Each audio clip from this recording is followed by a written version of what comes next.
për figurën e Lefnosit, duke se ka patur përveç bashkëpunimit në regjencë apo dhe bashkëpunimet më pashme, ka patur duket dhe në fund të jetës Lefnosi duket të shtërhuar në veri të Shqipërisë.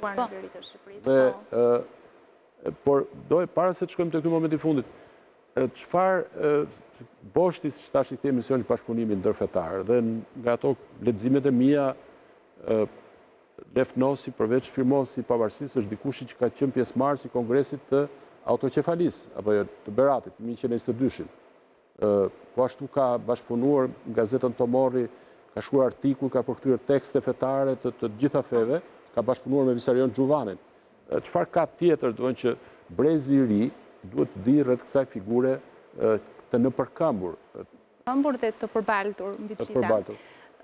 Lefnosi në fakt të gjithë aktivitetin e jetësor të tij e ka shtrirë në dy dimensione kryesore, në aktivitetin politik edhe historik, edhe në aktivitetin po ashtu të trashëgimisë shpirtërore, dokumentare, e cila do të shërbente po ashtu si një instrument shumë i rëndësishëm e cilën do të ruaj brez pas brezi vedia kombëtare. Çështja e identitetit pra në të dyja linjat është shumë e rëndësishme për Lefnosin.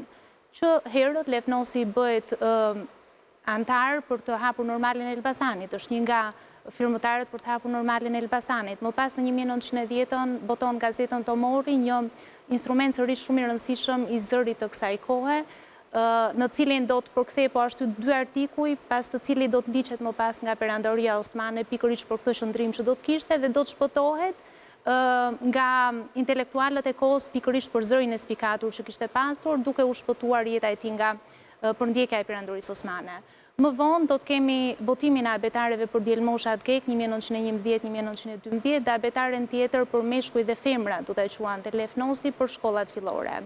Për të vijuar më pas me dokumente historike, këngë historike, dokumente historike për t'i shërbyer çështjes kombëtare, Lefnosi madje nga të ardhurat personale do të paguaj një vizion shumë i madh intelektualit të kësaj kohe, shumë herët, do të paguaj kopist nga të ardhurat e tij pikërisht për të shumëfishuar dhe për të përkthyer nga otomanishtja dokumente të cilat vinin nga Perandoria Osmane për të hedhur dritë mbi atë çfarë kishte kaluar edhe për qëndresën që duhet kishin në të ardhmen.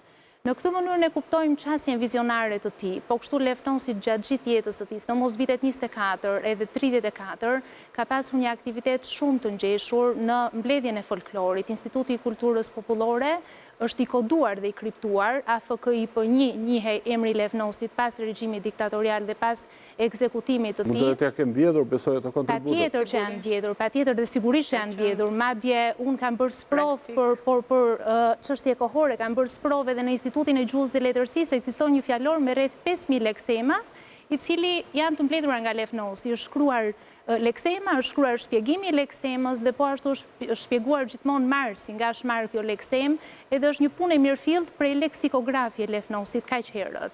Instituti i Kulturës Popullore ka kush e di se sa fonde që nuk janë më nën autorsinë e Lefnosit. Bashkëpunimi me Hazllakun, me Margareta Hazllakun. Do ndalem dhe aty shumë pak. Ndërkohë, Arkivi Qendror i Shtetit, në cilin unë kam punuar rreth 5 vite kërkimore shkencore, ka rreth 12.000 faqe, në fondin 32 për Lefnosin, ama ka mirëna të tjera të humbura, si të koduara dhe të kriptuara sërish nga regjimi diktatorial.